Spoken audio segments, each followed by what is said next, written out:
Você citou várias ideias e várias conjunturas aí para se mudar no país. Uma delas, você disse que mudando a Constituição, ao tempo que se muda muito a Constituição, se cria muitas vertentes jurídicas, não sei se foi esse realmente o termo que teria usado. E pelo que eu entendi, uma das ideias seria mudar novamente a nossa Constituição de 88. Não criaria essa outra contradição aí entre esses dois pontos? Obrigado. Olha, é muito difícil da gente falar o seguinte: vamos fazer todas essas mudanças que são bacanas. Estou falando aqui de 4, talvez 5 mecanismos. Aí se eu incluir a eleição de juiz. A eleição de juiz é uma coisa bacana para a gente incluir também. Mas mesmo a gente fazendo todas essas mudanças, sabe o que acontece? Na Constituição atual, é muito fácil de você violar isso tudo. Num segundo momento, vai surgir uma pessoa como eu, vai mobilizar pessoas no Brasil inteiro, vai dizer: temos que acabar com esse negócio de referendo popular, temos que acabar com esse negócio de código de mandato, esse negócio de voto distrital, temos que mudar o modelo. E aí volta todo o problema de novo. A Constituição de 88, ela não garante estabilidade porque ela é muito fácil de se alterar.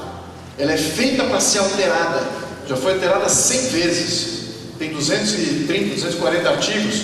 Já foi alterada 100 vezes. De 88 para cá. 100 emendas? 100 emendas constitucionais. Não estou falando de lei. Leis são milhares. Milhares e milhares de leis. 145 mil. Quanto? 145. Está vendo? Como é que você tem estabilidade jurídica quando você tem a Constituição do país se alterando? Quantas vezes foi alterada a Constituição do Japão no pós-guerra? Vou começar de cima para baixo. Estados Unidos, de 1789 até agora, quantas vezes foi alterada a Constituição dos Estados Unidos? Emendas constitucionais na Constituição dos Estados Unidos. Quantas? Um número. 17 vezes. 17 vezes.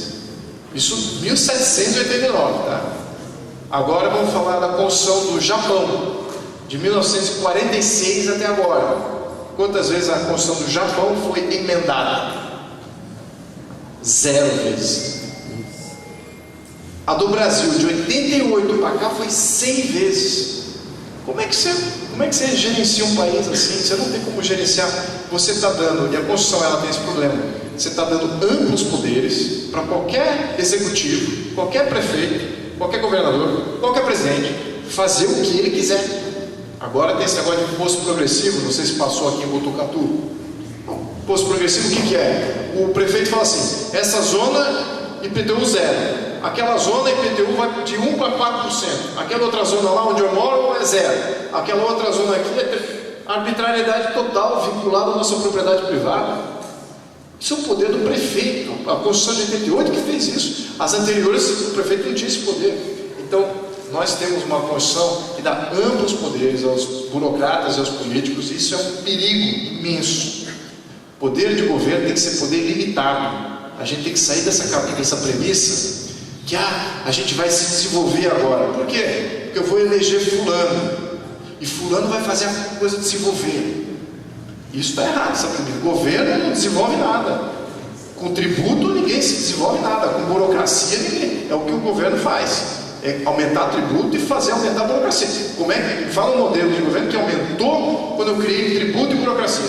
Muito pelo contrário. Você tirou de quem produz, trouxe para quem não produz. E aí ele resolveu fazer algumas coisas que não deram certo, a maioria delas. Todas as intervenções de Estado tem um voo de galinha. Sai voando, olha que bacana, está todo mundo fazendo dinheiro.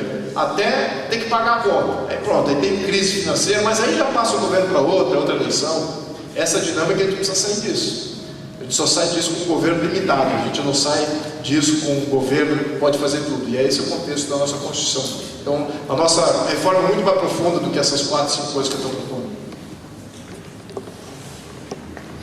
Me interrompam, por favor, porque eu tendo a responder muito longo na pergunta. No meio da resposta, por favor, me interrompam. Boa noite a todos. Eu sou um ativista, sou bolsonarista, sou 17, até debaixo d'água. Já consegui alguns inimigos por causa disso, mas eu fico feliz, porque, como disse Schopenhauer, amigo de todo mundo não é amigo de ninguém. Eu achei muito interessante você falar sobre a necessidade da gente modificar a nossa Constituição, mas a gente não tem uma massa bonita para modificar essa Constituição. Antes de modificar qualquer Constituição, a gente tem que investir primeiro em educação de base. Só que essa educação tem que ser contextualizada, porque tem muitos que têm pai e mãe, tem outros que nasceram de chocadeira, e tem outros que com 5 anos já estão na mão do tráfico. Como você vai contextualizar essa criança?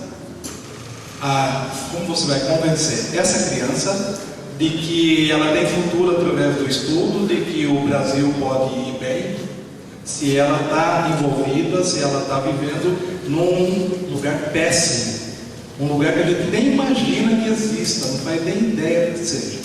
Esse é o primeiro ponto. Segundo ponto, a gente pega o USP, o Unicamp, a gente pega todas essas universidades que tem aí, está um ano de comuna de boutique, e está difícil, velho. Professor de história, professor bom mesmo, de sociologia, professor de antropologia, a gente tem professor de antropologia sendo processado por comunistas, porque ele meteu o dedo numa ferida ali, dando limitações ligadas à genética que ninguém está aceitando. É um mimimi desgraçado que está ferrando com a nossa liberdade de crescimento intelectual. Então, antes de fazer qualquer modificação em Constituição, a gente tem que se livrar desse lixo. Como fazer isso? Essa é a minha pergunta. Obrigado. Obrigado. Olha, isso parte do executivo, tá? Porque a educação hoje, sobretudo a universitária, está na mão do MEC. O MEC é o Ministério da Educação e Cultura. Como não sou eu o executivo, ou candidato a ser executivo, ou nada disso, a competência do executivo de extinguir o MEC. Eu sou favorável que extinga o MEC. A educação e a cultura não vem do Estado, não é para ser proposta pelo Estado, não pode ficar na mão do Estado.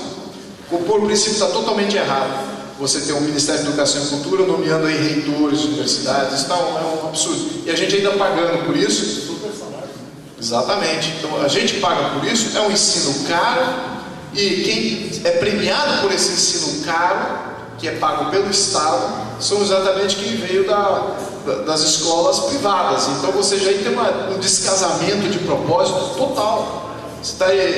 Pessoas que podem pagar, estão recebendo universidade de graça e sendo aí comunizados, né, pela essa ideologia. Então está totalmente reverso aí o princípio. Tem que acabar com o MEC. Temos que entender que a educação ela tem que ser regional e ficar na mão das famílias. E se for para ter programa de governo para fazer educação, que entenda o contexto de família, fomente as famílias. Eu até pensei no modelo dinamarquês aqui que eu achei muito interessante. Estou aqui ventilando algumas ideias, não tem nada proposto. Mas o modelo dinamarquês ele usa pagamento para a terceira idade, pessoas que já estão na terceira idade, os avós. Eles recebem uma previdência turbinada se eles estão ajudando os filhos a cuidar dos netos. Eu acho isso uma proposta bacana. Tá? Eu sou um liberal por educação econômica, mas está aí uma coisa que eu acho que para sair desse lodaçal que a gente está, nada mais família do que uma proposta como essa. Estaria muito favorável a uma proposta como essa. Então, há várias coisas que a gente pode fazer, mas começa com eliminar o MEC das nossas vidas. Isso é o primordial. Agora, respondendo ao resto da sua interlocução, você falou de ter que ter educação, e eu vou falar assim por experiência, não experiência minha, estou falando experiência histórica, estudo histórico. Todas as grandes revoluções foram pautadas por pessoas como aqui nessa sala. Não foi pautado por pessoas que não estavam aqui. Quem não está aqui é esse grupo que você está mencionando. É esse grupo de pessoas que foram massificadas no vulgarismo da cultura marxista. Esses aí não fazem a revolução, esses fazem mobilização, saem na rua, saem destruindo coisas, eles não criam nada. Mas a sociedade que cria está aqui, ó. A sociedade que cria está me escutando. Eu gostaria de achar que eu faço parte dessa sociedade que vai construir. E quem quer construir tem uma propensão natural a vir me escutar e vice-versa. A gente se encontra. E isso é fundamental, porque em todo o país do mundo as grandes revoluções foram pautadas por pessoas de consciência, não por massa inconsciente. A massa nunca fez nada na história da humanidade. Nunca. Em nenhum momento da história você fala assim: olha aqui a massa agindo e fez uma nova Constituição. Nunca. Nenhuma. A Constituição, para começar, é recente. É de 300 anos para cá. Então é fácil. A história é muito recente. De 300 anos para cá, qual foi o país em que a massa fez uma Constituição? Não foi. Nenhum momento. Revolução Russa, aquilo ali foi um movimento hiperelitista. As elites que se dividiram ali, uma era extremamente comunista, a outra era mais aristocrática. Mas era a mesma coisa com a Revolução Francesa. Os jacobinos e os outros. Então você tinha aí duas elites competindo por poder. Então essas que são as grandes mudanças. Não eram mobilização demais. Então eu estou falando com pessoas que são capazes de fazer essa grande mudança. Existe isso no Brasil. Agora, você tem toda a razão. Se nós fôssemos a Venezuela, no contexto de Venezuela, isso aqui não existiria.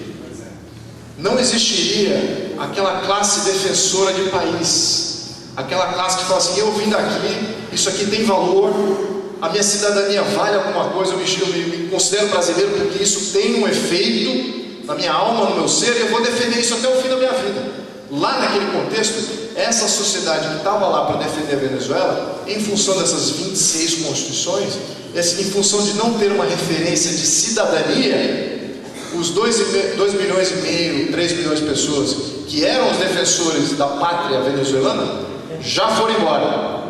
Sobrou só a massa. A massa que, essa daí, na minha opinião, a Venezuela, na nossa geração, nunca vai ser um país democrático. A mesma coisa com Cuba, nunca vai ser um país democrático. A mesma coisa com a América, a Coreia do Norte, nunca vai ser. Porque você precisa dessa camada de sociedade defensora da pátria, chama-se classe média, chama-se patriota, chama-se aqueles que são imbuídos da sua missão visceral, como nativo, que tem essa consciência. E esses é que defendem o país, não são os inconscientes, a massa de manobra, esses que são. Então a gente tem isso no Brasil. Então por isso que eu estou dizendo, nós não precisamos da massa. Eu estou meio que contrapondo aquela percepção inicial. Então você tinha mais um ponto, acho que o senhor mencionou, que eu achei importante, mas talvez pode repetir? A politização que está acontecendo nas escolas, nas universidades. Sim. Bom, começa com removendo o MEC, né? Mas você falou uma coisa interessante no começo da pergunta, que eu achei importante pontuar. Muito bem, então vamos ver. Oi?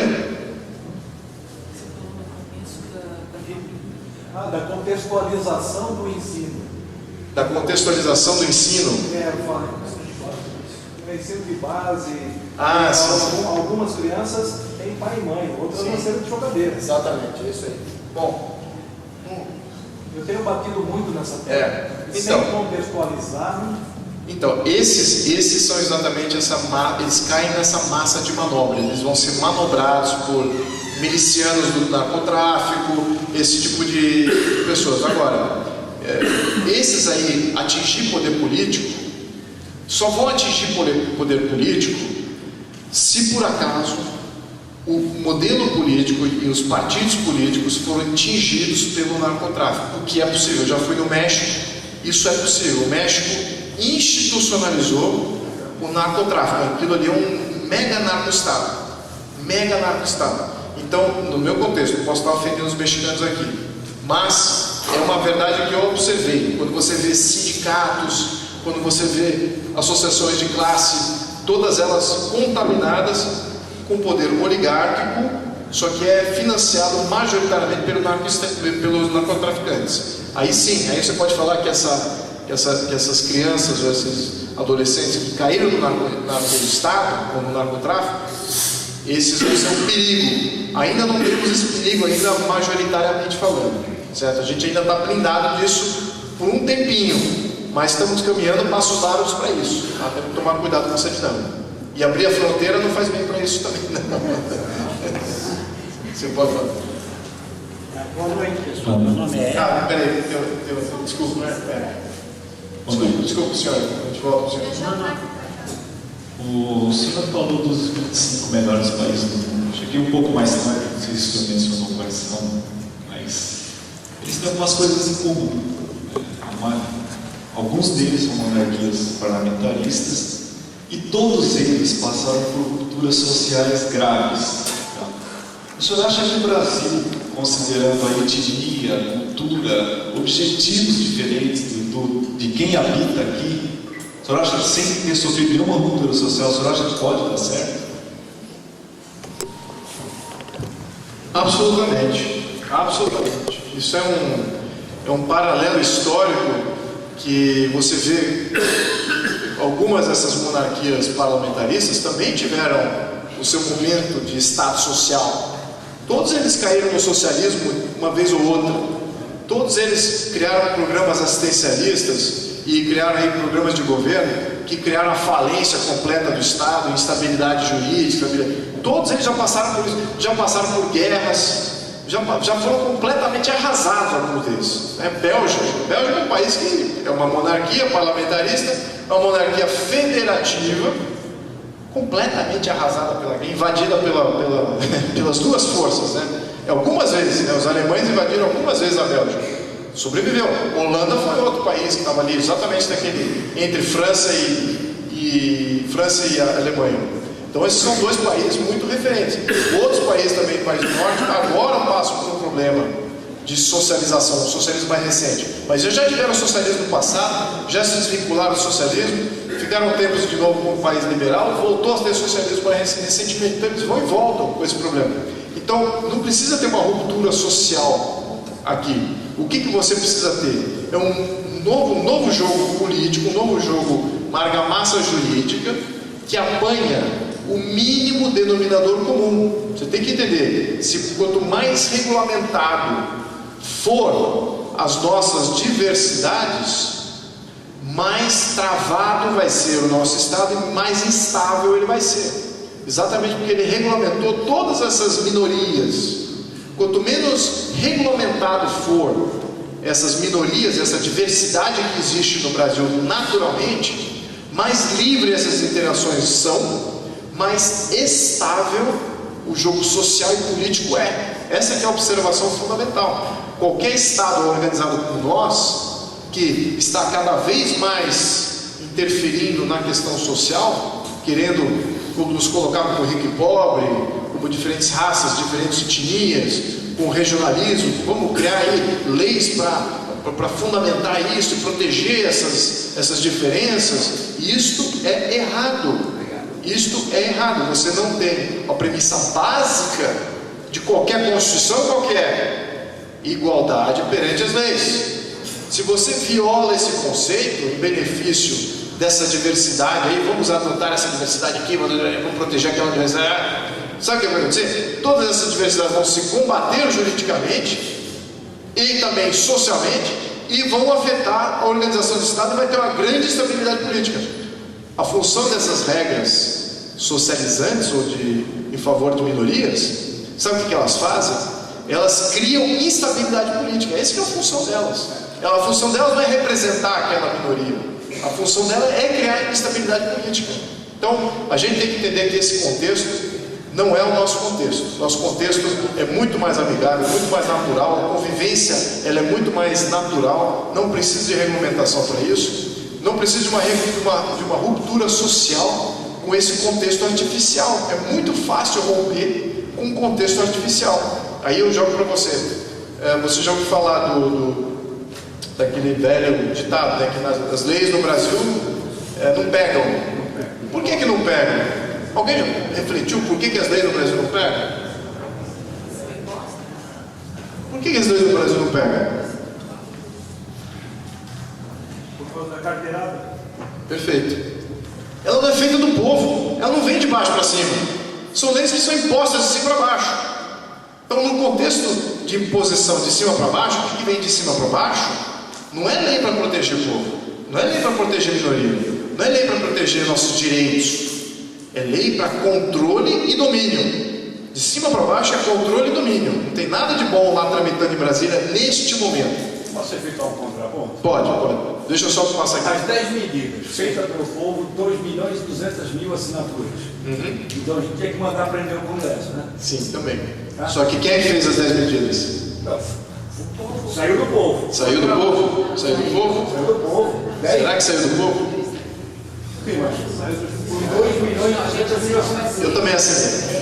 Mas a verdade é o seguinte, saiu do Ministério Público essas 10 medidas. Foi uma proposta inteiramente do Ministério Público. Não foi da nossa experiência como sociedade. Nós fomos levados nesse grande processo para dizer, olha, assina aqui. Eu também assinei. Não vou desmerecer aqui a causa. Eu acho que até tinha algumas leis que estavam boas. Algumas leis ali estavam legais. Outras leis eu fiquei preocupado. Está dando muito poder para o Ministério Público. Vai fazer um Ministério Público aí. Quando sair o Sérgio Moro, quando sair o Deltan Dallagnol, eles ficarem velhinhos, ou saírem para suas ambições políticas, se houver alguma, o que acontece? Quem é que assume aquele poder todo que vai ser criado com as 10 medidas? É gente do bem? É gente que quer combater a corrupção? Ou é gente que quer... Oi? Pode ser Fabrício. Pode ser o Fabrício, exatamente. Você está criando um Ministério Público muito forte. E foi... Então, aí é um dos pequenos lances. Pode falar. É que hoje nós já estamos com 70. Sim. Os 70... Medidas. Vem aí a 70. Veja, o que eu acho que eu entendo até que seja... Alguém tem que tocar o sininho e falar, olha, tem aqui isso, lógico, a gente queria ter lido todas as medidas, né? Debatido e tudo mais. Isso pode ser a fase. Agora, hoje tem um livro, que a gente disputou um debate um dia desse na Globo News, muito interessante, são 70 medidas, não tem, se vai acertar o tiro, vai pegar mais gente, não pega não só, né? Então, veja, acho que falta para a gente esse conceito de união. Para nós, quantos nós estamos aqui hoje? Né? Acho que não importa para as pessoas. Já se preguiça, vou ter que sair de casa para ir lá às 7 horas da noite. Tá, tudo bem. Né? Só que ler isso é chato também. Ler Constituição, ler lei é chato. Não, veja só, é chato, tudo é chato até que começa a água bater no cenário. Aí você começa a ler. Então, é esse o caminho. É isso mesmo. Mas olha, nesse contexto, aí está uma coisa que é importante a gente fundamentar, que eu acho que eu apontei aqui. Como eu mencionei no início da minha conversa aqui, eu vim do ramo empresarial, executivo de grande empresa, fazendo contrato internacional. O que eu fazia? Eu lia o contrato e falava assim, equilibrava aquele contrato. Quais são as partes? Quem entra com o quê? Quais são as contribuições e obrigações de uma parte? Quais são as contribuições e obrigações da outra parte? E ver se tem equilíbrio nisso aí. Quando você vê as 10 medidas contra a corrupção, o que você vê? Quem são as partes? Quem são as partes? É Ministério Público contra a outra parte era o estamento burocrático e a população. Então eles estavam contra. Nós somos a parte contrária também, porque eu tenho que tomar cuidado. Quando a gente lê uma coisa assim, peraí, isso aqui, eu entendo que isso pode afetar uma burocracia, que é o que a gente quer. A gente quer frear a burocracia. O pessoal que está dentro do governo, a gente precisa ter algum jeito de tirar eles de lá, de pegar, de punir eles. E aquelas 10 medidas davam esse poder a eles, mas dava o poder ao Ministério Público também de pegar a gente, de uma maneira arbitrária. Se surgir aí um favreto da vida, fala, não, olha aqui, de acordo com essa nova medida aqui, de uma das 10 medidas, eu tenho poder aqui de bloquear a tua propriedade privada, de fazer um monte de coisa na tua conta, que você fala, pô, peraí, então vai afetar a pessoa física também? Eu achava que era só contra aquele pessoal lá. Então a gente tem que tomar cuidado nessas coisas. Quem é que está propondo, quem que está iniciando. E aquilo não era uma PLIP, de fato, né? Projeto de lei de iniciativa popular. Aquilo não foi iniciativa popular, aquilo foi iniciativa do Ministério Público e foi jogado para o povo assinar, para fazer, vamos fazer com que o povo abrace isso como sendo deles. Aí pode ser uma PLIP. Então esse contexto é muito importante, porque senão a gente vai ser, de novo, arrebanhado para jogar um jogo que a gente depois vai se arrepender dos resultados. Aí vai estar sempre falando, pô, você tem que ir lá combater isso aí, você tem que ir lá fazer. Quem joga esse jogo somos nós, a gente tem que defender a nossa parte aqui. É isso que eu acho que é importante. Por favor. Sim. Quem é o povo? Cidadão brasileiro. Cidadão brasileiro que vota e tem consciência. É isso aqui que está aqui. Pessoas que têm consciência se apresentam. As pessoas... Qual é a diferença entre o cidadão brasileiro e os das medidas? Eu concordo com você que tem coisas que são extrapolam. Mas eu vejo assim, essa figura, esse povo tão decantado, tão elogiado, essa massa que entende tudo e é sábia, na minha concepção, é aquilo que você falou no início, é essa massa que não tem sabedoria nenhuma.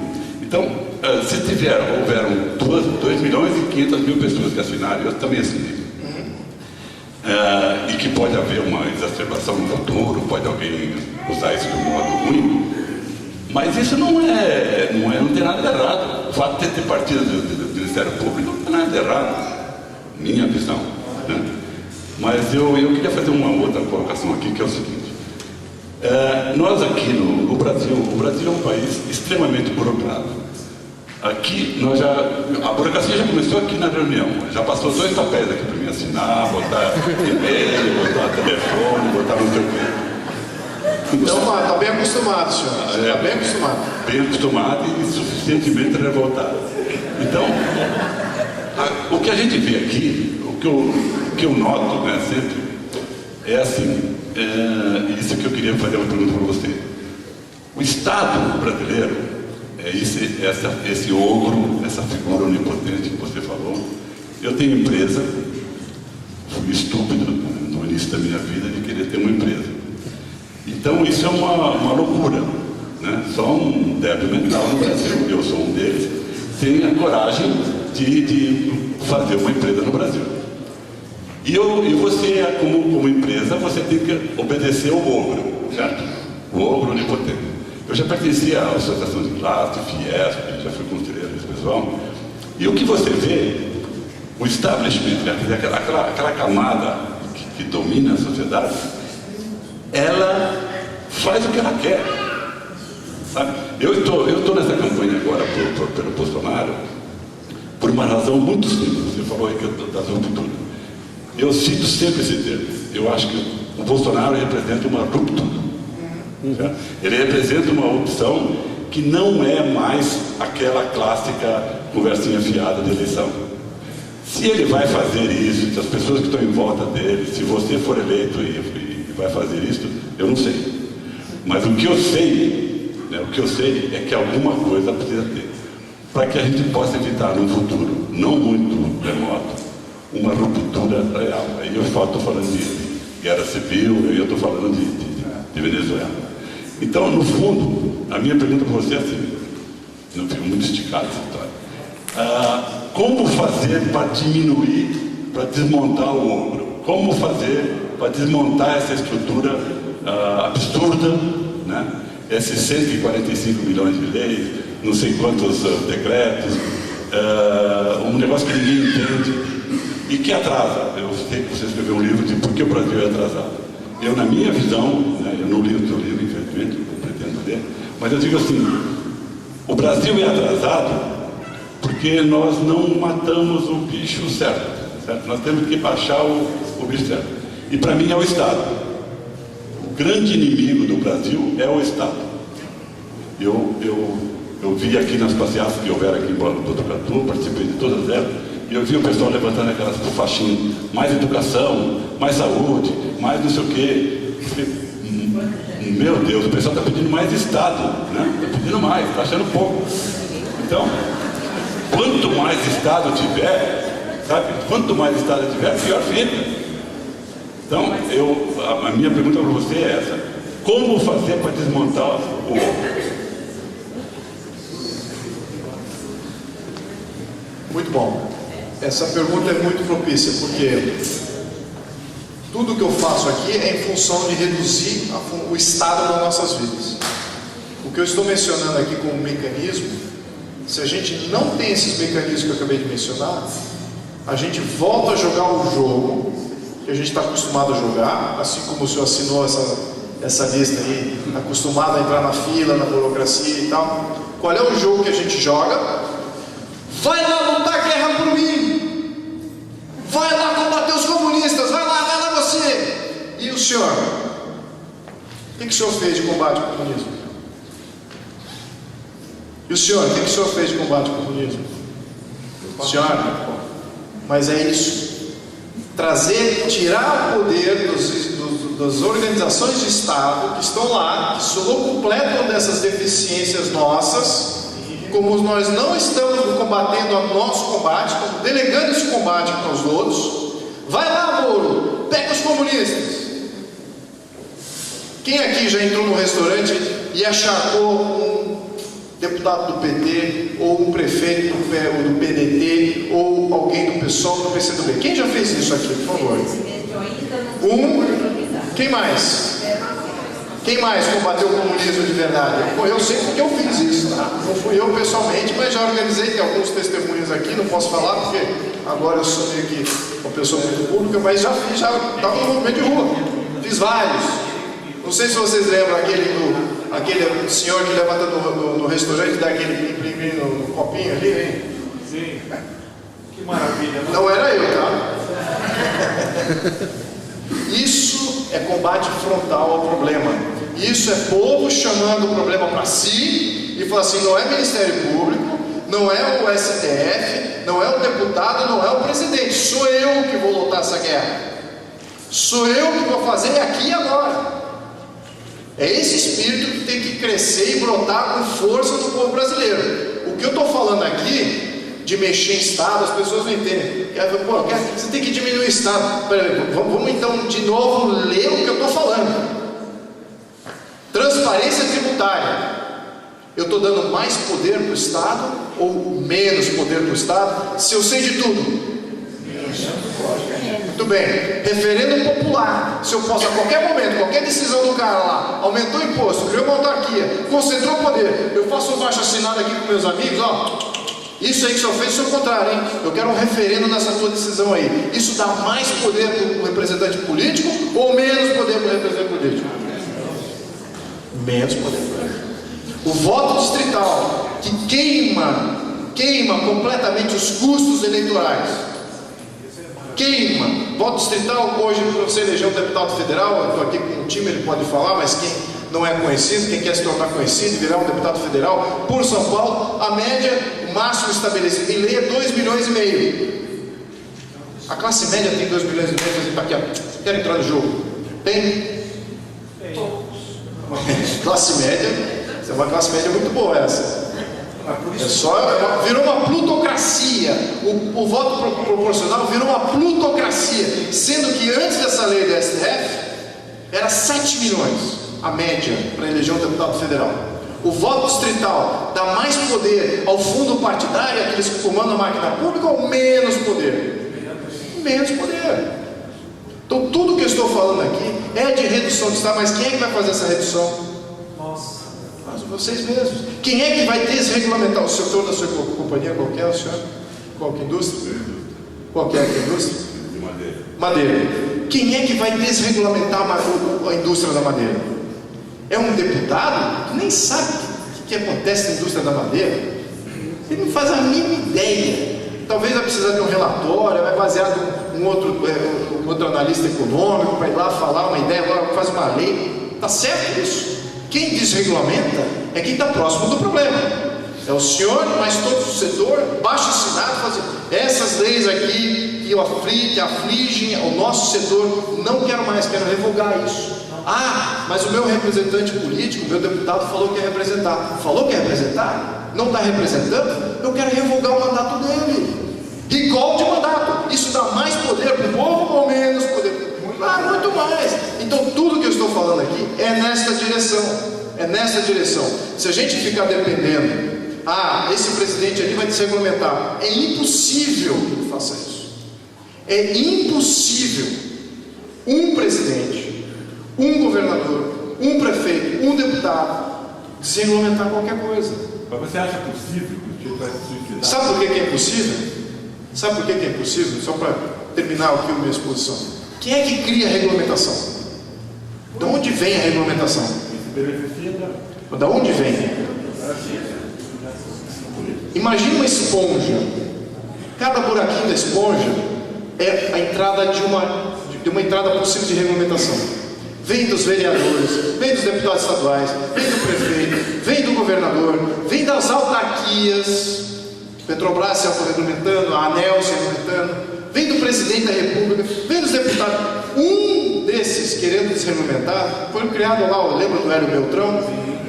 Criou a burocracia para desburocratizar. No fundo foi isso que ele criou e deu certo. Dá certo. O povo tem que ter esse poder. É isso que eu estou falando aqui. Isso que eu estou falando não é ficção científica. Os Estados Unidos estavam passando pelo mesmo problema que o Brasil. 1901 estava passando pelo mesmo problema. Totalmente corrupto. As grandes oligarcas compravam os senadores, compravam o vice-presidente, compravam os governadores, mandavam na coisa pública. E vice-versa. Os grandes poderes políticos se corrompiam, criavam problemas e vendiam as soluções. Essa dinâmica, como é que foi resolvida? Nos Estados Unidos. Como é que foi resolvida essa dinâmica? Quem lembra dessa época? De 1890 até 1920, 3 presidentes, Theodore Roosevelt, William Taft e Woodrow Wilson, 3 presidentes foram os reformistas. O que eles implementaram lá? O que eles fizeram lá nesse momento, nesses 40 anos? Transparência tributária, recall de mandato, referendo popular e exacerbaram aí o voto distrital e botaram outro componente sim, eleição de juiz. Todos os cargos nominativos, você nomeia, passa-se 2 anos, referendo para ver se você quer manter aquele lá. Eles inverteram o modelo americano. Isso tudo foi colocado de 1890 a 1920. O que eu estou falando aqui é Estados Unidos no início do século XX. Então 100 anos aí defasados, no mínimo 100 anos defasados em direitos que o norte-americano já usa há muito tempo, mas mudou completamente a realidade do sistema norte-americano. Então eu estou em linha com o senhor, concordo plenamente. Menos Estado, o Estado tem que ser super enxuto. Temos de focar, o Estado Federal não é para mandar em nada, é para fazer coisas que só o Estado Federal sabe fazer, que é soberania nacional, talvez algumas coisas de justiça e auditoria, e alguma coisa de ordem, Polícia Federal, Ministério Público Federal, isso sim, é bom manter no federal, mas o resto, saúde e educação, a gente delega para a cidade, município, e o povo decide se quer. Essa que é a definição. Obrigado. Desculpa aqui o interlúdio longo. Obrigado. Boa noite. Boa noite. Boa noite, pessoal. Meu nome é Hélio. Não é Hélio Beltrão, não. Hélio Araújo. Eu gostaria de saber o seguinte. Até eu citei aí 145 leis, entre leis, decretos e normas. Inclusive, quem quiser pesquisar, fique à vontade, porque tem a maioria das leis no Brasil, eles não costumam revogar. A nossa Constituição, no meu modo de ver, ela é muito grande, ela não há necessidade de 200 e poucos artigos. Eu gostaria de saber do senhor, porque não dá para tomar muito tempo, porque eu sou contra uma porção de coisas. Eu sou contra, por exemplo, na entrada do funcionário público no Estado, dele ser um concurso de provas e títulos, principalmente provas, não tem exame oral, não tem nada, para não ter quem indique, entendeu? A pessoa que tiver capacidade, ele vai lá, tem 3 anos para ele ficar. Então isso daí é um erro que eu acho que na Constituição eles não reformaram. Outra coisa, o foro privilegiado, o foro por prerrogativa de função, é um foro que eu sou totalmente contra. Então eu gostaria de saber a sua opinião e também se o Supremo Tribunal Federal ele não seria ocupado por magistrados de carreira e não por pessoas indicadas pelo presidente. E somente para ver se uma lei é constitucional ou não. E não para julgar presidente, julgar habeas corpus, a não ser que seja inconstitucional o que o juiz de direito fez. Fora isso, não. Não sei se deu para o senhor entender, o pessoal entendeu. Eu tentei resumir. Agora, sobre essas 145 mil leis, eu fiz questão de pesquisar, porque eu sou formado em Direito. E o pessoal acha que advogado sabe tudo, né? Porque com um monte de livro do lado, mas não sabe, ele tem que pesquisar também. Mas tem mesmo, se vocês quiserem pesquisar, está na internet. Obrigado. Olha, com relação ao foro privilegiado, isso aí já é uma violação desse princípio que eu mencionei no início, que é de igualdade perante as leis. Então, não há para se ter foro privilegiado para ninguém, nem para presidente, nem quem for. Então, nenhum representante político deveria ter o foro privilegiado. Aí você fala das questões das instâncias que devem julgar isso. Eu acho que toda instância, a primeira instância deveria julgar, deveria ser preso logo depois da primeira instância. Nem deveria ter a segunda instância. Aí eu faço a pergunta aqui: quem foi o brasileiro que colocou essa ideia de segunda instância aí na nossa Constituição? Lula criou a 90ª instância. Eu acho que a segunda instância, o Tribunal de Justiça deve ter, porque são 3 desembargadores. Fora isso, não. Você tem mais instâncias, é primeira e segunda instância. Aí o Supremo Tribunal Federal já não é segunda instância. Mas só para voltar aqui na perspectiva, quem criou essa ideia de segunda instância foi a ONU. Certo? Isso aí é. E quem deu essa ideia de voto proporcional, que é isso que a gente está combatendo aqui, foi a ONU. Por que será? Criminal. Foi? Criminal. Criminal, sim. Então temos que entender de onde vem essas interferências. Se a gente tem um modelo que não nos representa, alguém está fazendo lei. Não somos nós. As nossas leis, as nossas experiências, do nosso convívio, não estão saindo daqui e indo lá para Brasília. Lá, se você entrar no que está na agenda para ser votado na Câmara de Deputados, só tem coisa contra o povo brasileiro. Em que sentido? Controle e domínio e tributo. Controle, domínio e tributo. Controle, domínio e tributo. Não tem nada que fala assim: eles vão ter o direito de referendo popular. Não tem nada nesse aspecto. Tem que mudar esse fluxo. Tá? Então temos essa dinâmica. Com relação aos juízes, esse sim, no processo seletivo que existe hoje, quem é que nomeia é o presidente. Então o que você vê lá é o STF, que representa os partidos ou o presidente que nomeou aquele representante lá. Temos Sarney, temos Collor, temos FHC, temos Lula, temos Dilma, todos representados ali nos ministros, e temos Temer agora. Temos todos ali representados ali. Cada um defende o seu cliente. Ninguém está fazendo uma defensoria constitucional. Por que não?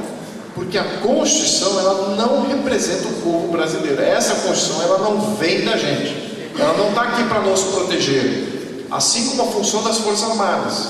Eles estão muito cruzados aí nos seus intentos. Você fala com todo general, com todo capitão, com todo sargento, ele está ali para proteger o povo brasileiro. Lê a Constituição, você vai ver que não é isso. As Forças Armadas estão para quê? Para proteger quem? O povo brasileiro? Proteger o Estado. E pior, mais recentemente, quem é que eles defendem antes de defender o Estado brasileiro? Eles cooperam regionalmente. Então você fala assim: Forças Armadas, por favor, feche a fronteira, porque está entrando narcotráfico aqui adoidado. Não é com eles a história. Eu tenho que cooperar, eu vou treinar junto com os venezuelanos. Eu vou treinar com os bolivianos. A prioridade deles é cooperação regional. Eles vão treinar até no Togo, na África, porque a área de cooperação regional envolve a África Ocidental. Isso por acordo. Alguém viu esse acordo por acaso? Alguém participou disso? Teve referendo popular? Alguém foi notificado disso? Mas a gente assinou um acordo que faz exatamente isso. Está completamente removido do nosso poder, isso aí. São políticos concentradores de poder, e com esse poder concentrado eles fazem o que eles quiserem, inclusive não informarem. Transparência zero. E nesse contexto tudo é possível. A gente ainda nem começou a abrir o BNDES. Bom, já entrei aqui em vários temas, né? Eu sou falante mas eu sou favorável a que tenha um novo processo seletivo de juízes, sim, que sejam magistrados, qualificados como magistrados e com experiência de magistrado. Hoje não há nem necessidade de ter uma formação jurídica. Pois é. Você pode ter uma outra formação e conhecer bem o direito. Exatamente. Mas o que eu vou ser mais favorável do que o novo processo seletivo? Eu sou favorável ao que foi implementado também nesse período nos Estados Unidos e tem que ser implementado no Brasil. Chama-se eleição de retenção. Eu vou até falar isso em relação sobre isso no Facebook. Como é que funciona? Muitas vezes a seleção para um cargo desses não cabe à população fazer. É compreensível, é um cargo técnico, exige uma pré-qualificação. Quem é que vai avaliar isso? Às vezes o povo não é o melhor júdice disso aí. Então talvez você até nomeie aí um conjunto de poderes públicos para fazer uma nomeação. Ok.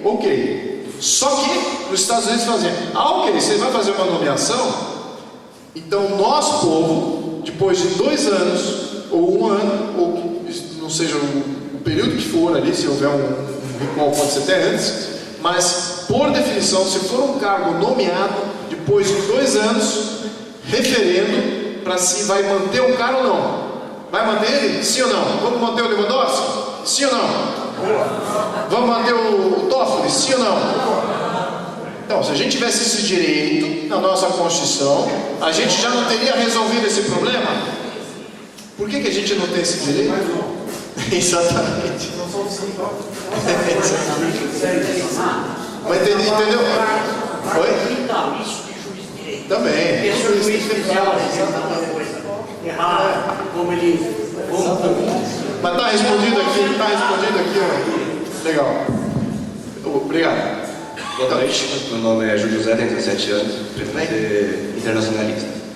Bom, você falou de revogar o MEC, de extinguir o órgão, mas qual seria a solução para isso? Seria, no caso, privatizar o ensino, que hoje é público? Eu durante toda a minha vida estudei na escola pública e vi diversas vezes, sim, a politização nas escolas. Durante 3 anos de ensino médio não tive química, a professora veio 7 vezes e 3 ela falou do Lula.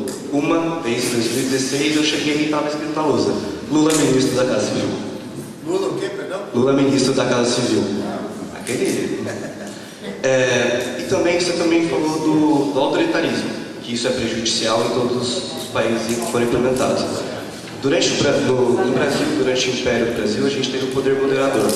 Na sua opinião, não levando em consideração o histórico que foi utilizado aqui no Brasil, mesmo sendo um país onde teve o poder moderador.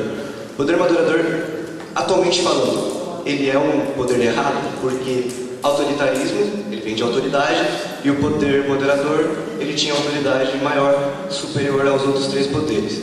Então, revogar o MEC. E aí, o que seria depois? E qual a sua opinião, falando do mundo moderno, sobre as outras ditaduras e do autoritarismo, no poder moderador? Perfeito. Obrigado. Bom, o MEC, o que eu vou responder? A resposta de como é que vai ser a educação no Brasil não cabe ao Poder Federal. Essa que é a resposta. Não cabe ao Poder Federal definir a educação. Quem que vai definir a educação, então? Se o Poder Federal não tem mais a competência de definir a educação e de ter orçamento para implementar a educação, quem é que fica essa competência? Os estados, certo? Como é que é nos Estados Unidos? Tem algum MEC nos Estados Unidos? E lá tem o mesmo problema de ideologização que aqui, certo? Independente, então, lá não tem MEC. E tem o mesmo contexto de ideologização. E os estados, alguns estados têm universidades de estado, que são estatais. Outros estados não têm nenhuma estatal, é tudo privatizado. Não cabe ao estado definir. Quem é que define? O povo local de cada estado. Vamos criar aqui uma universidade estatal, que é pago pelo contribuinte, e vamos dar aqui, conforme alguns critérios, uma bolsa de estudos para fulano. Vamos o quê? Baixo assinado, legal, bacana. Vamos aprovar em Câmara, legal. Joia, virou lei estadual, ótimo. Funciona? Não sei. Mas tem outro estado vizinho que talvez me apeteça melhor. Só tem um modelo privado, um voucher. O outro modelo é totalmente estatal, com ensino básico estatal, com ensino universitário estatal, tudo estatal. Modelos diferentes num contexto continental. Mais opções para o povo brasileiro. Não podemos ter um modelo só de qualquer coisa. Eu vou aplicar esse mesmo princípio até no Sistema Único de Saúde. Por que a gente adotou o Sistema Único de Saúde? Alguém já fez a reflexão? Quantos modelos de saúde tem no mundo? Tem no mínimo 4. Nenhum é bom. Todos têm os seus prós e contras. Por que a gente optou por um? Por que a gente optou por um só, sendo que nenhum dos 4 modelos são bons? Planejamento central. Cabe à competência do Estado Federal definir tudo. Ah, mas não seria melhor para a população brasileira ter opções? Ter um estado que tem o SUS, o outro estado que tem o modelo canadense, o outro estado que tem o modelo alemão, tem outro estado que tem o modelo francês, o outro estado que tem o modelo cubano. Não seria interessante ter mais opções de modelos de saúde? A mesma pergunta. Não seria interessante mais opções de modelos de educação e cada comunidade definindo aquilo que lhe apetece, aquilo que lhe convém? Não seria isso mais de direito do que você centralizar essa competência, tributar todo mundo e definir que ali é essa risca aqui, ó, vamos fazer isso aqui? Quando que o planejamento central deu certo em qualquer coisa, qualquer empresa, o senhor tem empresa aqui, planejamento central, talvez uma empresa de um produto só, de uma linha de produção, aí sim, aí faz sentido. Botou 2 ou mais linhas de produção, 2 ou mais mercados que você atende, 2 ou 3 mais minorias e diversificação que você tem da sua base social, qualquer planejamento central já cai por terra. Não temos que ter planejamento central de nada. E a educação vem de encontro a isso. Então, essa é a questão da minha resposta com relação à educação. Como é que vai ser? Cada estado, cada município vai definir o seu modelo educacional. Aquilo que é conveniente para a sua região, aquilo que é conveniente para dar qualidade de vida para a sua população. E a percepção disso é muito variada. Não é, temos que aqui nos adequar a uma métrica mundial de qualidade. Temos que ter algumas comparações, sim, mas se a gente deixar mais opções, a melhor vai brotar. A melhor vai brotar. Se a gente optar sempre por uma que é estatal, obrigatória, e todo mundo é, a gente nunca vai saber qual que é a melhor. Nunca. Vai ser sempre medíocre, por definição, em tudo. Segunda questão do poder moderador. Olha, muito mal explicado o que era o poder moderador da história. Muito mal explicado. Mal explicado. O poder moderador, ele moderava os outros poderes. Tem que ler o poder moderador por si próprio. Ele, se é ocupado, se a mesma pessoa ocupa o poder moderador e também ocupa o poder executivo, aí sim você fala, o cara ele não só ele é árbitro de todos os poderes, mas ele também é o executor, ele também é governo, certo? Ele está ocupando os 2 cargos. Muito bem. De 1847 até o final do Império, o imperador só fez o poder moderador. Ele delegou o poder executivo ao presidente do Conselho de Ministros. Então já houve uma separação de 1847. Então, de 1847 até o final do Brasil Império, o imperador não mandava em nada, ele não governava, não passava lei, ele não agia, ele não iniciava nenhuma proposta de lei, nada. Ele só moderava quando tinha abuso. Quando que tinha abuso? Eleição. Quando havia eleição, ele tinha um órgão do poder moderador para dizer, teve fraude? Teve. Dava o ganho para o outro partido. Só tinha 2 partidos, o liberal e o conservador. Então teve 7 governos liberais, 7 governos conservadores. Muito balanceado. Muito bem, no contexto de hoje, o que a gente aprendeu nesse modelo? A gente aprendeu que sim, quanto mais fragmentado, quanto mais poderes a gente tem, mais estável é o país, porque existe mais freio. O poder moderador é um freio na função de um ombudsman, que era a questão do imperador, que fazia esse freio, falava assim, não vamos adiante com isso não, eu não vou ratificar essa lei, não, isso não pode, mas ele pode fazer algo além de negar? Não, ele não pode agir, agora vamos fazer isso, agora vamos decretar guerra, agora vamos invadir todo o país. Ele pode fazer isso? Não, nenhum chefe de Estado hoje, no contexto moderno, pode fazer isso. Ele tem poderes limitados. A função dele é poder de veto. É um veto que é necessário para equilibrar os 3 poderes que existem. Os 3 poderes que existem hoje, no atual contexto, nunca vai ter equilíbrio. Nunca vai ter equilíbrio. Nunca vão poder equilibrar o sistema político brasileiro, o executivo, o judiciário e o legislativo. Nunca. Vai precisar de um veto. E esse veto está sendo exercido. Se a gente não legisla, ele existe. Não quer dizer que ele não exista. Esse é um poder de fato. Quem é que preenche o 4º poder hoje no Brasil? Quem é que preenche? Povo na rua? Povo na rua, né? É o poder moderador. Fala assim, não é isso que a gente quer. Fora Dilma, não é? Povo na rua. O que mais? Mídia.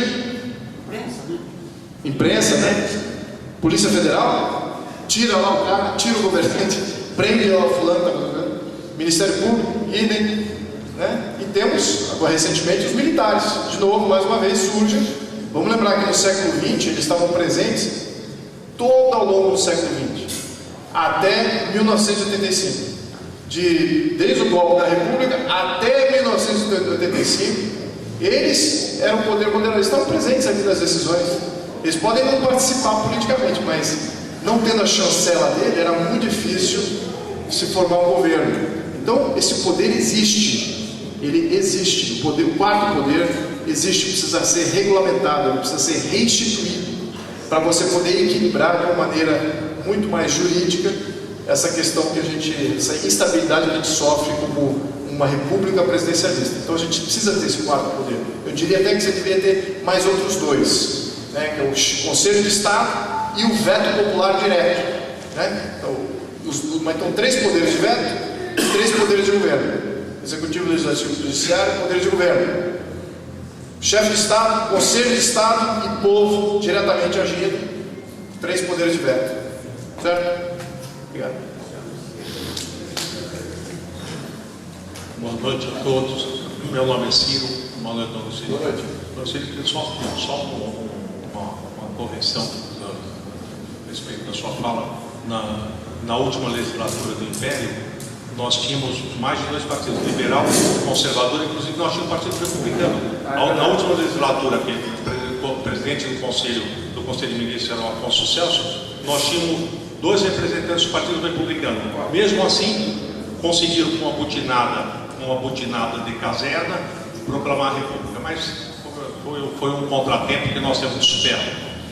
Bom, o que eu queria falar é o seguinte: em 2015, representando o Pró-Monarquia, que é mantenedora da Casa Imperial, que é capitaneada pelo nosso tio Dom Luiz Josias Bragança, nós tomamos assento na Comissão de Reforma Política da OAB, que era presidida pelo Dr. Ives, e era uma comissão especial da OAB, que tinha o Dr. Marcos da Costa, presidente da OAB, como vice-presidente.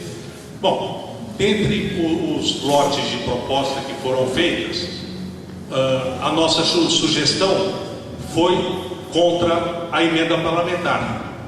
E a justificativa de sermos contra a emenda parlamentar é que a emenda parlamentar, além de ser assim, de ter uma origem e um destino controvertido, porque verba de orçamento que vai para a mão do deputado, que não tem competência para distribuir verba de orçamento, ela serve para alimentar curral eleitoral. Ela, por vias transversas, agora é notório, os deputados todos correndo, os paulistas, os 70 paulistas, correndo o Estado, distribuindo dinheiro para alimentar seus currais, com dinheiro nosso, dinheiro fruto da arrecadação. Então, isso era um anseio da Casa Imperial, porque a gente acaba, assim, abortando as vocações políticas, porque você dá dinheiro na mão do fulano que já ocupa cargo para ele alimentar a campanha política dele, você ajuda a abortar as vocações políticas. O senhor não tem essa verba, não é? Eu acho que o deputado federal conta em torno de 3 milhões de reais. O senhor não tem esse dinheiro para alimentar a nossa campanha, não é? Então, assim, foi um pedido que nós fizemos para que fosse incluído na Comissão de Reforma Política. Infelizmente, a Comissão de Reforma Política não deu em nada, porque, como disse o Dr. Ives, para implementar essa Constituição, nem com o PIB americano. Olha, eu até fiz um cálculo, tá? Eu calculei que a nossa economia precisava ser 4 vezes maior para equilibrar nossas contas públicas no atual estado. Nossa economia 4 vezes maior no mesmo padrão tributário, sem mexer em tributo nenhum, sem mexer em gasto nenhum. A gente precisava ter a economia 4 vezes maior para acabar com o déficit e equilibrar a conta. Não é tão fácil a gente aumentar em 400% a nossa economia assim. Naturalmente. Bom, meus amigos, perguntas, aqui comentários, só acho que a gente já está chegando no horário. Eu queria todo mundo ir embora, acho que já estão cansados de me escutar aqui. Eu falo 4 horas seguidas, tá? Então, isso aqui vai até 2 da manhã.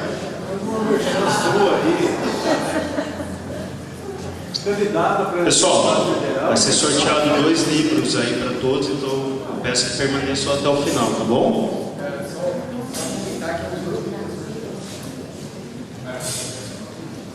É o grupo, a gente que trouxe ele aqui, né, que convidou, que está sorteando, tá? Não é ele, porque pode caracterizar por causa da campanha, tá bom?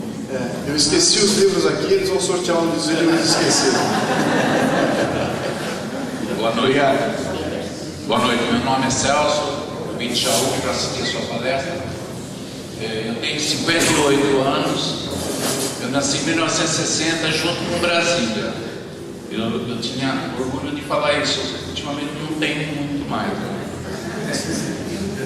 15 anos antes de eu nascer, a Europa foi dizimada lá pela guerra, né? E hoje a gente vê como está a Europa e como está o Brasil hoje. Eu já vivi 58 anos sonhando em ser a Europa. E tá difícil. Você falou em pânico, né? Medo, alguma coisa assim, né? Na sua palestra. Angústia. Eu vivi com essa angústia até 2013. Quando eu comecei a ver uma luz no final do túnel. Né? Quando começou as manifestações. Né? E essa luz do túnel começou a clarear mais. Até aí eu lutava por uma mudança, né? Lá atrás eu levantei a bandeira da monarquia. Era uma mudança. Eu nem sei o que era a monarquia, mas era uma mudança. Eu queria uma mudança. Depois eu não conseguia ver mais, a luz começou a se apagar cada vez mais. E eu pensei em intervenção militar. Intervenção militar. E agora eu vejo a luz do fim do túnel bem forte na imagem de Bolsonaro. Né? Mas como chegar lá? Eu não tenho dúvida que se ele chegar lá, você chegar lá, vocês vão fazer as mudanças que tanta gente espera. Né? Mas e para chegar lá? Com todo esse aparelhamento? Essa é a minha pergunta. STF, TSE, as urnas eletrônicas que a gente não confia. Como chegar lá? Votação maciça. Se você tiver Bolsonaro ganhando com uma expressão muito significativa, é muito difícil fazer fraude. Quando há aquele aperto de margem, que é o complicado, que aí é onde o sistema começa a funcionar contra as nossas opções. Então tem que ter votação avassaladora, e eu acho que isso a gente pode conquistar sim. Tá? Eu acho que a consciência do brasileiro, as verdades, elas estão navegando. Não sei se as pessoas perceberam, mas isso tem sido patente aqui para as pessoas que estão mais afinadas com a política, e eu tenho me afinado muito com esse quesito. Eu diria que é um empreendedorismo político que eu estou fazendo aqui agora, considerando que eu nunca fiz isso antes da minha vida. Mas eu comecei a ver os termômetros que não são tão óbvios assim, mas que existem. O que eu notei na acho que na primeira ou segunda, no primeiro debate presidencial, eu notei que havia ali candidatos falando em livre iniciativa, liberdade de mercado, todos ali eram do estamento burocrático antigo, não tem nenhum novo candidato ali que nunca foi político, todos eram raposas velhas do sistema. Mas boa parte delas estavam falando de coisas novas, falando de mercado, de diminuir o tamanho do Estado, acabar com a tributação, e isso é novidade. E essas verdades são comunicadas nos movimentos, nas bases das pessoas. Isso tem influência, está reverberando neles. Eles estão em sintonia com isso. Então, olha o poder de pessoas propagando boas ideias. Se eu estivesse aqui falando ao contrário, que tipo de ideia eu estaria propagando? Olha, unipartidarismo é ótimo. Vamos adotar o unipartidarismo, porque vai estabilizar o Brasil para sempre. Nunca mais vai ter problema de eleição. É um partido só e aquilo lá para sempre. Olha que joia. Imagina se eu estivesse fazendo esse discurso. Luiz, dá licença só um pouquinho. Sim. Eu não posso perder a oportunidade, eu sou caminho de transigência. mas eu não tenho o poder que você tem de explicar para todo mundo lá do 17 que não dá para ser como nos Estados Unidos, porque lá votaram as escondidas no trânsito. Mas como a gente tem esse agravante das urnas eletrônicas, Smartmatic vindo daquela merda daquele país, então a gente tem que explicitar. A gente tem que convocar a população a explicitar que vai votar no Bolsonaro. Votar no Bolsonaro às escondidas não vai dar certo como deu lá nos Estados Unidos. Então eu quero que você seja o meu porta-voz para avisar para todo mundo que as pessoas têm que explicitar que vai votar no 17. Temos que explicitar. Não ser que nem o senhor está falando uma coisa que vai de encontro a uma proposta minha, que não é realista, não estou falando até desqualificar a minha proposta, mas eu estou falando do voto aberto. Voto aberto. A gente já abre o voto na internet. Tem milhões de pessoas falando quem é que vai apoiar, o que representa. Milhões de pessoas no Brasil e no mundo. Por que a gente adota aqui o voto secreto? Não, para manter o sigilo do voto. Talvez em algumas regiões do Brasil. Porque Bosch quer. Algumas regiões do Brasil, num contexto ali, pode ser usado contra você, o teu empregador, vai poder. Mas a gente já, num contexto, eu diria que é sul, sudeste, centro-oeste, já abre esse voto totalmente, descaradamente. Então não tem mais sentido. Então seja o nosso porta-voz. Vamos falar sobre isso. Vamos votar em Bolsonaro número 17. Explicitamente como ruptura.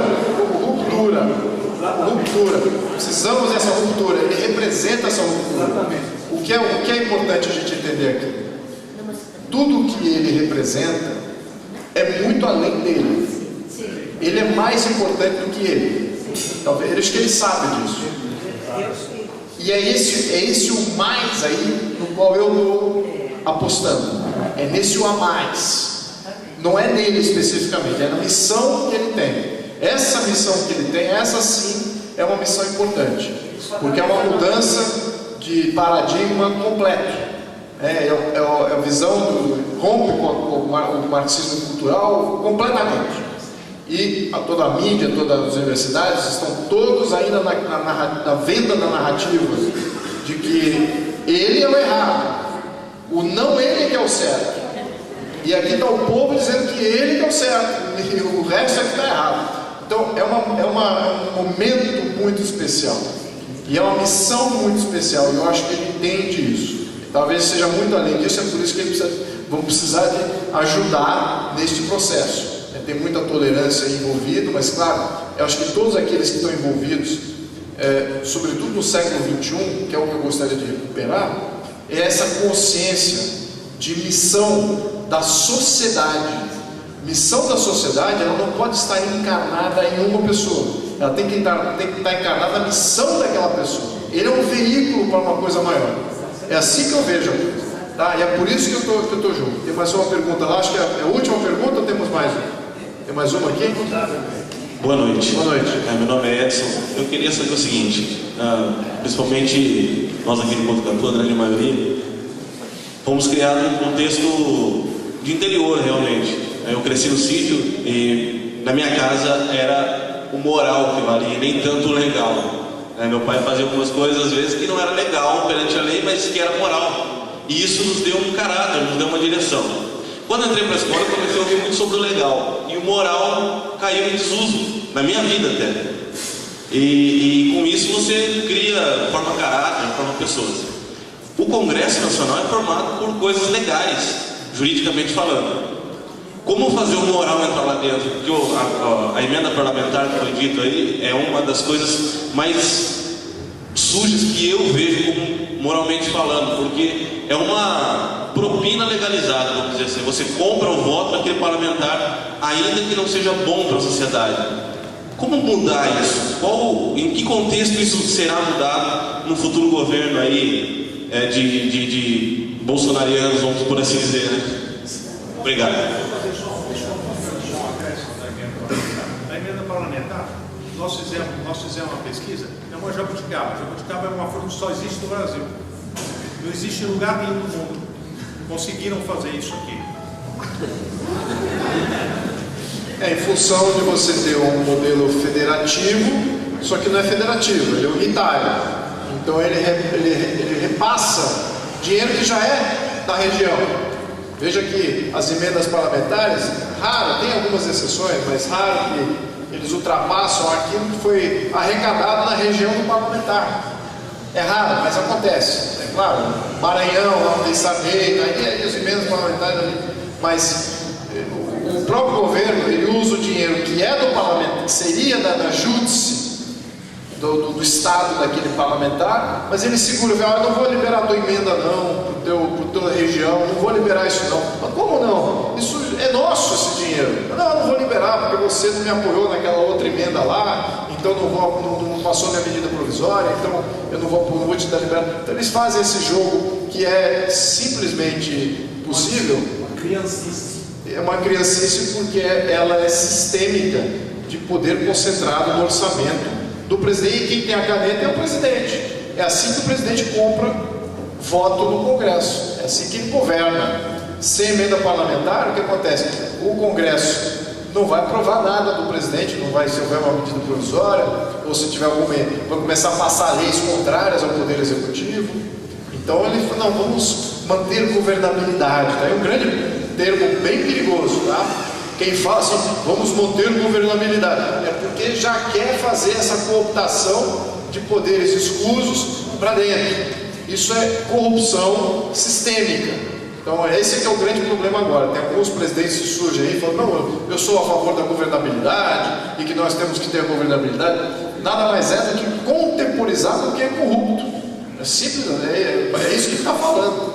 Então temos que tomar cuidado com esses termos e como é que eles são usados. Agora, a tua pergunta é bem ampla, tá? A tua pergunta de como moralizar a coisa pública. Começa, sim, se você tem um executivo que é idôneo, e ele é moral, e ele tem o maior comando de poder da região da América Latina, né? Ele vai comandar um orçamento enorme, na América Latina e África Ocidental, vamos incluir toda essa região aqui. Ele vai ter esse comando. Se ele não é uma pessoa idônea, se ele é uma pessoa que vai contemporizar, que vai fazer isso, vai fazer essa jogatina para poder governar, vai fazer trocas que envolvem até postergar, né? Não vou votar isso agora, vou votar isso mais tarde, ou não bota esse trâmite agora, ou elimina isso da nossa agenda. Se ele vai fazer esse tipo de jogo, isto é onde começa o problema, é lá de cima. Como nós não temos aí um quarto poder, como nós não temos o poder moralizador, que seria do chefe de Estado, que seria um poder não vinculado a partidos, não vinculado a esse jogo político per se, como você não tem isso, o próprio presidente precisa encarnar isso. Ele sim tem que dar essa diretriz, não há outro jeito. O sistema como ele está montado, sobretudo no Brasil, ele não é um sistema moralizador. Ele é um sistema que sistemicamente vai gerar problemas de corrupção recorrente. O que nós estamos vendo agora, explodindo agora, existia antes.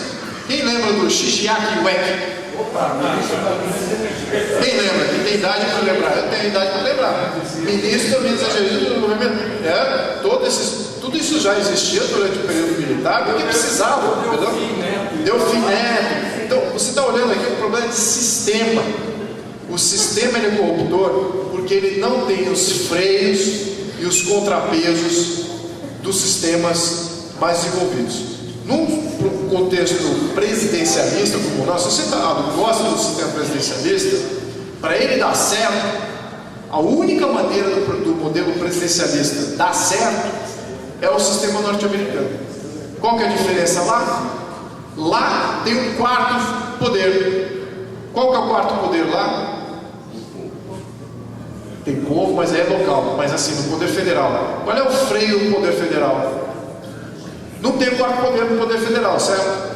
Aliás, nos estados dos Estados Unidos, lá do Texas, Nova York, os estados lá do Midwest, lá eles têm mais de 3, 4 poderes, tem 6, 7 poderes, você elege todo mundo lá, você elege juiz, elege xerife, elege todo mundo. Mas estou falando do poder federal. O poder federal, em Constituição Federal, eles só tem 3 poderes de governo, executivo, legislativo e judiciário, mas tem um quarto, que é o artigo 9 e o artigo 10 dos artigos das emendas. O que esses artigos falam? O que esses artigos falam? É importante. É o único jeito do modelo presidencialista dar certo. Está escrito lá. Está dizendo o seguinte, eu não vou resumir aqui, mas está dizendo assim, que nenhum direito enumerado nesta Constituição é do poder federal. Esse direito é do povo e dos estados. E não cabe ao poder federal legislar sobre nenhum outro direito que não esteja escrito nessa Constituição. Por isso que a Constituição não cresce. Por isso que ali a Constituição só foi emendada 17 vezes. E é muito difícil você mexer na Constituição norte-americana. Para você mexer na Constituição norte-americana, como é que é o processo legislativo de criação de lei aqui no Brasil? O senhor pode me corrigir. Câmara inicia a lei, ou a Câmara ou o Senado inicia a lei, passa uma vez na Câmara, passa uma vez no Senado, passa no STF, pum! Temos uma lei federal. Aplica-se no Brasil inteiro. Aí as câmaras federais, elas podem até resmungar um pouquinho e tal, faz um showzinho, mas aí vem o Poder Executivo e fala assim, não, tá aqui um dinheirinho, eu vou liberar a verba para vocês, pronto. Aí passa na LESP aqui, voto unânime, sem problema nenhum. É assim que funciona no Brasil. Como é que funciona nos Estados Unidos? Um deputado federal passa uma lei, passa no Senado, passou no Senado, legal. Aí tem que passar em 3/4 dos estados, nas câmaras legislativas dos estados. Passou em 3/4, ok, passou em 3/4 dos estados, volta para o STF. Voltou para o STF ainda pode falar. Olha, passou nos 3/4 dos estados, passou na Câmara, passou no Senado, mas isso aqui é inconstitucional. E eu não vou criar essa nova lei federal. Esse é o quarto poder, é o federalismo. Esse é o quarto poder, é um freio de organização. Olha que beleza o sistema. Então lá, uma lei vira meramente sugestiva. Um deputado federal de qualquer estado vem lá, faz uma lei e passou, mas não chegou, o STF ainda não votou. É meramente sugestiva. Alguns estados adotaram a lei, outros não. E o vice-versa também é um caso, tá? Se uma lei é adotada pelo estado de São Paulo, o Rio copia, Minas copia, Bahia copia, outro copia. Que bacana, olha, essa lei está pegando. Se pegou em 3/4 dos estados, aí que ela sobe para ser avaliada como lei federal, somente depois desse processo. Esse que é a beleza do sistema. Claro que nada disso se passou na cabeça dos constituintes de 1891, de 1934, 1937, 1946, 1967, 1938. Nada disso. Ficamos sem esse aprendizado, que agora vocês vão cobrar dos seus parlamentares no futuro. Obrigado. Nós vamos ter as duas últimas perguntas.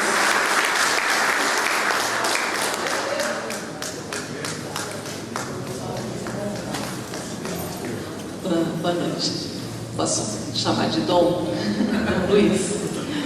Eu quero fazer duas perguntas. A primeira é em relação à política partidária, à movimentação recente do crescimento do Novo. E depois eu queria falar um pouco sobre ativismo de movimentos de rua. Eu sou do Ir Pra Rua e a gente, assim, no momento que a gente não sabe muito bem o que vai ser, né, dos movimentos de rua. Você no seu livro cita tem duas colocações sobre isso bem interessantes. E, enfim, você é um ativista que saiu e foi para uma instituição, está indo para instituições. Então, se você acha que o movimento, os ativistas também devem seguir este caminho. Obrigada. Bem, muito boas perguntas. Eu vou começar pela última afirmação, se os ativistas devem se tornar políticos. Eu vejo essa minha nova capítulo, né, de ativismo, de ter que entrar para a máquina pública como uma falência do sistema. Um ativista não deveria ter que entrar no sistema para poder mudar o sistema, ou para poder fazer com que o sistema haja de acordo com a atividade política de um indivíduo. Como eu falei, nós não temos aqueles 4, 5 mecanismos na nossa Constituição. Então o ativista ele só consegue ir até a porta. E aí, da porta para dentro, quem define é o pessoal que está lá dentro. Você nem sabe como é que é aquilo definido, é muito transparente, é complexo e tal. Então, já é um atestado de falência do sistema, quando um ativista tem que se tornar um político eleito, entrar dentro da máquina para poder fazer mudança política. Isso é inaceitável. E eu vejo isso sendo reverberado de dentro do Estado. Eles falam, não, a política é a saída, temos que ter o jogo político valorizado, temos que ter os partidos valorizados. Peraí, os ativistas, o pessoal que representa o povo da sua localidade, sua vontade direta, como é que isso não é representado de fato? Então temos aí um grande problema de sistema. Então é uma falência, na minha opinião, de sistema. Eu como ativista, está me propondo como candidatura. Tá? Então isso, deixar isso bem claro. Adoraria me manter como ativista e estar fazendo grandes mudanças. Adoraria isso. Seria um prazer enorme. Agora, passar por uma eleição é uma coisa extremamente desgastante. Eu perdi todo a minha parte entretenimento neste processo eleitoral. Até esse momento eu estava me entretendo. Eu gosto de descobrir que fazer ativismo é muito legal, é muito bom, me faz bem como pessoa, como cidadão, me faz bem isso. Agora, me tornar um político não me faz bem. Eu estou saindo da minha zona de conforto. Então, eu já deixo isso uma questão pessoal aqui, só para nós dois, tá? Só para então, deixar bem claro o que eu acho o que deve ser. Mas eu espero, é uma das coisas que eu me autocoloco, me imponho.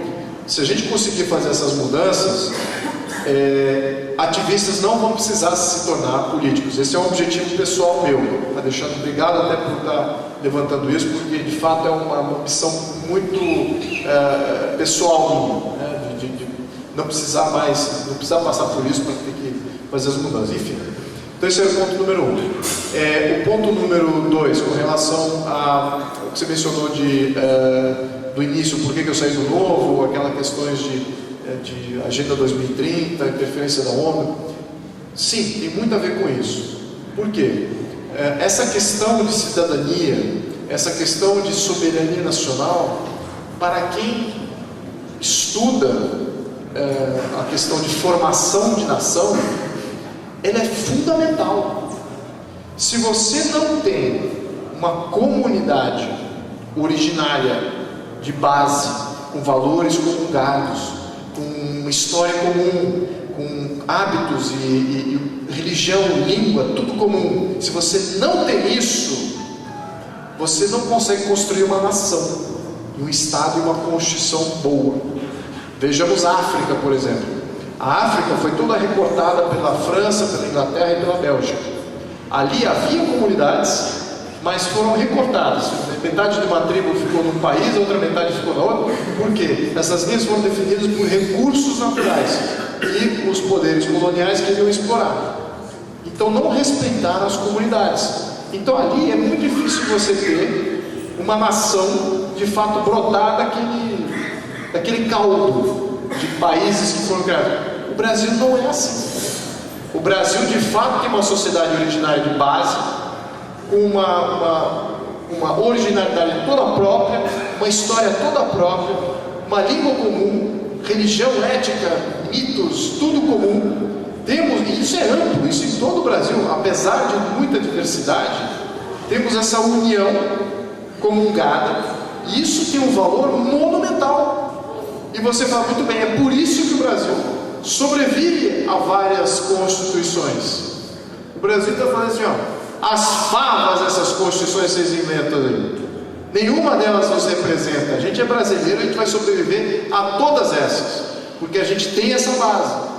Então, quando você entende que a cidadania vem disso, e a cidadania, ela depende do Estado, ela depende que o Estado defina o território e defina quem é brasileiro. E vai falar assim, esses brasileiros, esses cidadãos, esses estão protegidos por mim. Eu sou a Constituição. Vocês estão no meu território e vocês têm proteção minha. O cidadão vai fazer o contrário, vai falar assim, que papel bonito esse. Eu vou apoiar esse papel. Essa Constituição ela é boa, porque ela me protege, ela me valoriza. Então eu vou valorizar ela também para ela ter valor. Quando a gente atinge esse ciclo vicioso, a gente tem uma civilização maravilhosa. Então se a gente é só ajeitar essa Constituição, a gente tem isso. Agora, o que eu diria? Quando você vem uma lei de imigração, que foi passada agora, cujo o preâmbulo da lei, da justificativa apresentada para o Senado, eles falam assim: olha, o conceito de nação-estado está ultrapassado. Os povos têm o direito universal de livre migração entre suas terras tradicionalmente ocupadas, blá blá blá blá blá blá. Como é que eu vou defender e valorizar a cidadania assim? Se qualquer pessoa do mundo vem para o Brasil sem documentação e ele tem direitos igual ao cidadão brasileiro, qual o valor da cidadania brasileira? Qual o valor da Constituição brasileira que permite isso? E a soberania nacional? Então, ainda mais esse problema aí de soberania. Então a cidadania é depreciada. Uma lei acabou com a cidadania brasileira. O que é o cidadão brasileiro? Acabou. Qualquer um do mundo que vier para cá pode votar, vai poder votar porque está em trâmite, já passou na comissão do Senado, tá? Você entra sem documento no Brasil, você tem direitos, por exemplo, a Previdência está quebrada agora, certo? Então, o rombo da Previdência. Muito bem. Se eu vier da Venezuela, eu como venezuelano nato, entrar no Brasil, passei da fronteira, com 65 anos de idade, eu tenho direito à Previdência. 400 reais e moradia. Tem direito à educação, tem direito a uma série de coisas. E vou dizer mais. Nesta lei de imigração, que foi colocado através do PSDB, através do abandão. Claro, mas é claro. Então tudo está. Mas isso, ele é um mero fantoche, ele não tem intelecto para fazer uma lei tão complexa como essa. Isso vem de fora, isso não é lei dele. Isso veio de fora, foi muito bem elaborado. Então, você imagina que num contexto desse, só com uma lei, você já violou a sua cidadania, você rompeu com qualquer capacidade de proteção dos seus direitos de cidadão e também da sua soberania nacional. Então você fala o seguinte: muito bem, então quer dizer que aqui no Brasil nós não temos nada que vale a pena defender? Essa é que é a premissa dessa lei. No Brasil não tem sociedade que vale nada. Aqui pode entrar à vontade, entra, faz o que quiser, vai, volta, sem documentação, não tem problema nenhum, você vai ter direito, o Estado vai te pagar isso. Tem uns trouxas lá que pagam imposto e que manda para o Estado para fazer tudo isso aí que você vai ter direito. Então isso não valoriza o que é o Brasil, não valoriza o que é brasileiro. Então, quando você aceita uma interferência de ONU, e a Agenda 2030 veio da ONU, com esse mesmo intuito, você já violou a soberania do brasileiro, a cidadania do brasileiro, sobretudo de São Paulo, onde passou isso. Foi aprovado lá pela Dória e vereadores aprovaram isso. Então o que essa lei fala? Olha, não importa o seu governo local, não importa o que o paulistano optou como governo, está aqui as métricas que a cidade de São Paulo vai obedecer. Não impõe, mas é uma sugestão interessante, impositiva. Cria controle de preços, cria possibilidade de violação de propriedade privada, faz engenharia social, faz o Fome Zero, que a gente sabe que já estamos em sobrepeso, agora vamos restaurar o Fome Zero, que é uma das 17 itens lá da Agenda 2030. Então, tem esse contexto que, pô, peraí, tem um governo, ele tem uma ordem externa que vem aqui violando as nossas vontades. A gente quer isso, a gente debateu para querer isso, a gente debateu para destruir a nossa cidadania com relação à lei de